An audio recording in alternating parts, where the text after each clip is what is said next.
Hi hello welcome to 24/7 news TV. Power star Pawan Kalyan ఒక ఇంటర్వ్యూలో మాట్లాడుతూ తన ఫస్ట్ లవ్ ఎవరో చెప్పాడు.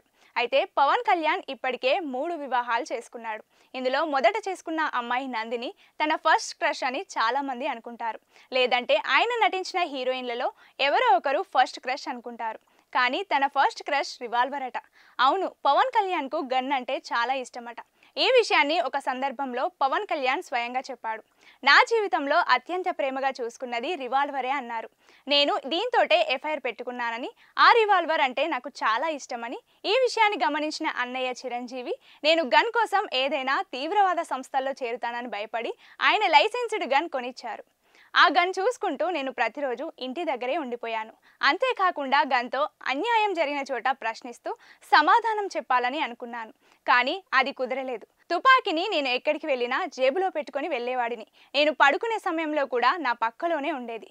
ఉదయం లేచిన వెంటనే నా మొదట కిస్ గన్కే ఇచ్చేవాడిని అని, నా ఫస్ట్ లవ్ అదే అని చెప్పుకొచ్చారు.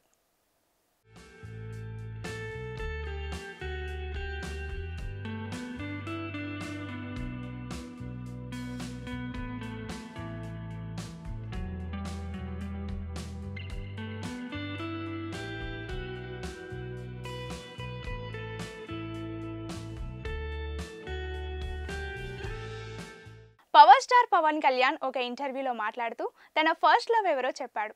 అయితే పవన్ కళ్యాణ్ ఇప్పటికే 3 వివాహాలు చేసుకున్నాడు.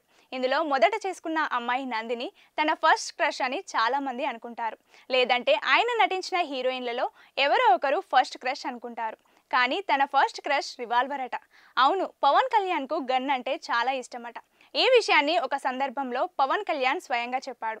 నా జీవితంలో అత్యంత ప్రేమగా చూసుకున్నది రివాల్వరే అన్నారు. నేను దీంతోటే ఎఫ్ఐఆర్ పెట్టుకున్నానని, ఆ రివాల్వర్ అంటే నాకు చాలా ఇష్టమని, ఈ విషయాన్ని గమనించిన అన్నయ్య చిరంజీవి నేను గన్ కోసం ఏదైనా తీవ్రవాద సంస్థల్లో చేరుతానని భయపడి ఆయన లైసెన్స్డ్ గన్ కొనిచ్చారు. ఆ గన్ చూసుకుంటూ నేను ప్రతిరోజు ఇంటి దగ్గరే ఉండిపోయాను.